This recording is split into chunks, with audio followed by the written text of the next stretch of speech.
Welcome to Nasdaq Trade Talks. I'm Jill Malandrino, global markets reporter at Nasdaq. Joining me at the market site in Times Square, New York City, we have Michael Gronager. He's the founder and CEO of Chainalysis. We're out with the 2020 State of Crypto Crime report. Michael, it's great to have you back with us as always. There's a lot of data in this. This took me quite some time to get through the online version. It really is comprehensive. How long did it take for your team to put this together? Probably a couple of months. We've been collecting data, of course, like every day and all the time, but to actually process the data and build the right narratives and get like clearance for the stuff that we could write took us a couple of months of effort. Yeah, this is quite comprehensive. Now, there's 3 common threads that bind crypto crime. Tell us about that. Yeah, so like I think that the overarching thing we see for 2019 is definitely around scams and Ponzi schemes. That's been a big narrative there. We talked about that last time as well. What we see as well as an increasing problem is actually the Darknet markets. They've gone up. So that's another part that we've seen.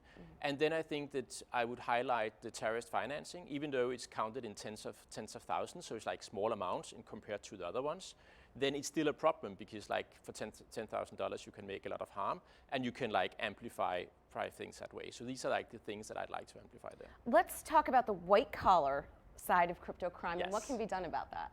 White collar crime is like, that's many things, and I would say what we definitely see today in the crypto market is that there's a lot of price manipulation. Different exchanges, if you manipulated the price of an exchange in, say, China or other places in Asia, that will also influence the price here in the US. So the only thing you can do about that is trying to prevent the funds from those like badly maintained or badly run exchanges and easy to manipulate exchanges to easily influence the price other places. So that's again like doing proper compliance, put probably like stoppers, blockers around those kind of exchanges, and then you would definitely improve that setting. In 2019, you were talking about scams, the year of the Ponzi scheme.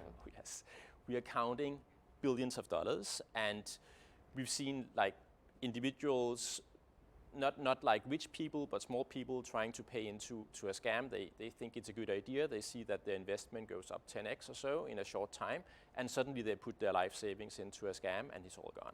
So that's something we've seen increasingly, and it is tempting if you look at the crypto space because there's a lot of stories of actual high earnings and high returns, and when you suddenly see some new token popping up, you don't know whether it's a new Bitcoin or the new Ethereum, and if you don't have any way to validate it, you start paying in there and suddenly your money are gone. Yeah, well, it's definitely FOMO, fear of missing out on the next big thing. Yeah. Sounds like investor protection. I have to do something about that. What are some of the ways that you can prevent scams?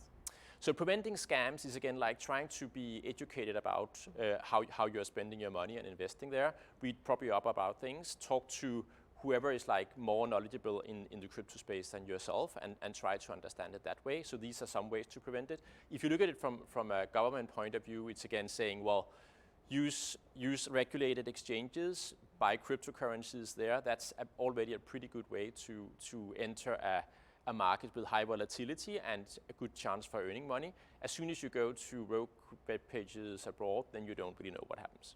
Well, you have to be accountable for some of your own work as well and understand the product that you're trading or investing in. What about the good and bad news on ransomware?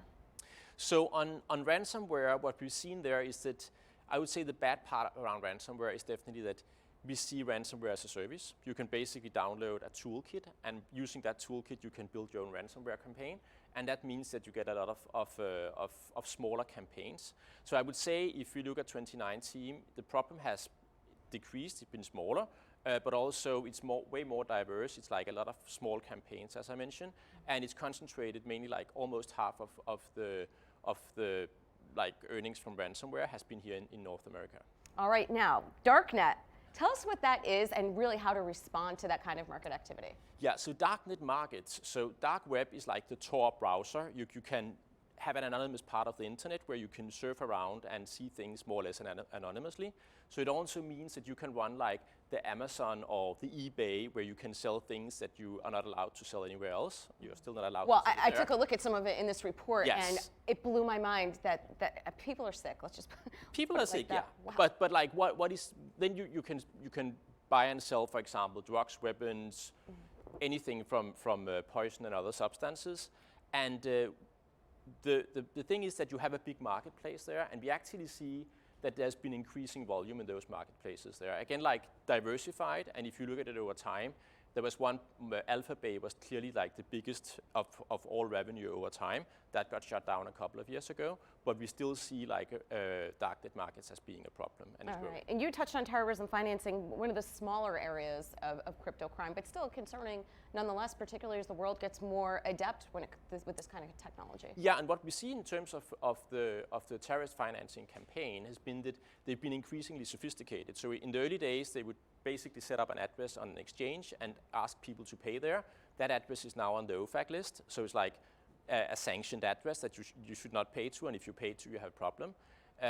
Now they use like private wallets and different privacy settings in wallets, like CoinJoin, as it's called, and mixers, where they can get payments in a more anonymous way, but still, like using some of our technologies, you're able to trace into where the money moves in and where they end, and that leads to investigations into those like pretty nefarious. Yeah. Yeah.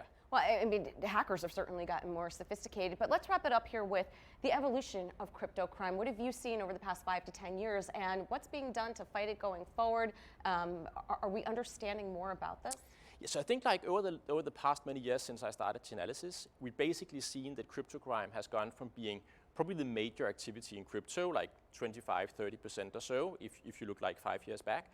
And now, today, it's like 1%. Oh, so that's amazing. So it's really been good. Yeah. And I think like what we try to do is we try to also with the report to cast light on that all the time and say, this is the state, it's transparent, we can actually measure it and we have a good understanding of it, and try to be the watchdog of the industry and ensure that like this stays at that low amount. All right, Michael, great to see you as always. Thanks for catching up with us. Likewise. And thank you for joining me on Trade Talks. I'm Jill Malandrino, Global Markets Reporter at Nasdaq.